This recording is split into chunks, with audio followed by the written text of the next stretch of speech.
அதனால மக்களே, உங்க எல்லாரையும் கையெடுத்து கும்பிட்டு கேட்கிறேன், பூத்துக்கு போய் ஸ்டாலின் சார் கிட்ட இருந்து நம்ம தமிழ்நாட்டை காப்பாத்தி ஆகணும், நம்ம ஜனநாயகத்தை காப்பாத்தி ஆகணும்.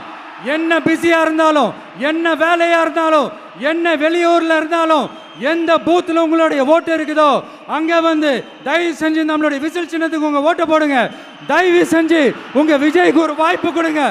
இந்த நேரத்தில் வெளிநாட்டில இருந்து பணம் செலவு பண்ணி ஃப்ளைட் டிக்கெட் புக் பண்ணி இங்க வந்து ஓட்டு போட வந்த நம்மளுடைய நண்பிகள் உங்கள் அனைவருக்கும் இந்த நேரத்தில் என்னுடைய நன்றியை தெரிவிச்சுக்கிறேன். அடுத்து ஏதாவது ஒரு பிரச்சனைனா விஜய் வெளியவே வரமாட்டாராம். இது யார் சொல்றா? இந்த மற்றும் பலர் கட்சியில் ஒருத்தர் இருக்கிறார்ல, 10 தடவை தோத்து போனாரு, இன்னமும் திருந்தாத ஒருத்தர். அவரு சொல்றார், ஐயா அனுபவசாலி அவர்களே, உங்ககிட்ட ஒரே ஒரு கேள்வி ஒன்று கேட்குறேன். இந்த சேலத்துக்கு பக்கத்தில் இருக்கிற அந்த தொகுதியில் மட்டுமே போய் பதுங்கிக்காம தமிழ்நாட்டில் வேற ஏதாவது ஒரு தொகுதியில் நின்று உங்களால் ஜெயிச்சு காட்ட முடியுமா? சாரி, முதல்ல நிற்க முடியுமா?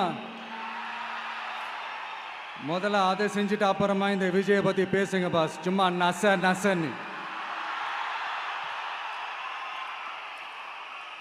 சொந்த தொகுதியிலேயே தோத்துருவோம்னு பயந்து தான் நம்மளுடைய சின்னத்தையே திருடினவர் தானே.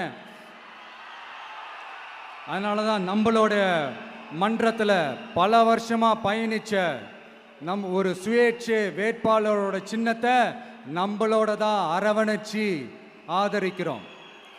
அதனால எடப்பாடி தொகுதி மக்களே, அந்த சுயேட்சை வேட்பாளரோட சின்னத்தில் அந்த டிவி சின்னம், அந்த டிவி சின்னத்தில் நீங்க ஓட்டு போடுறது நம்ம விசில் சின்னத்துக்கு நீங்க ஓட்டு போடுற மாதிரி.